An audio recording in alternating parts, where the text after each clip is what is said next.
सुबह हम लोग इधर ड्राइवरिंग सीख रहे हैं। इधर छोटा भाई है, इसको भी गाड़ी लेना है, इसलिए थोड़ा सिखा रहे हैं। ऐसे तो पकड़ लिया है, बस इसको एयर लिफ्टर लगाने नहीं आ रहा है।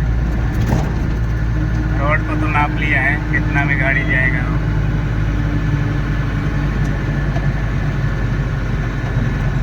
आप लोगों को सीखना है तो मेरे पास आइए, हम सिखा देंगे 2 दिन में, फ्री में सिखा देंगे। बस तेल डाल देना गाड़ी का।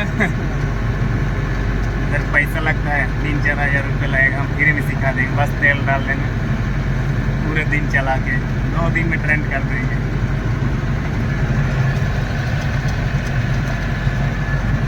तो कैसा लग रहा है भाई गाड़ी चला के? बहुत अच्छा लग रहा है भाई।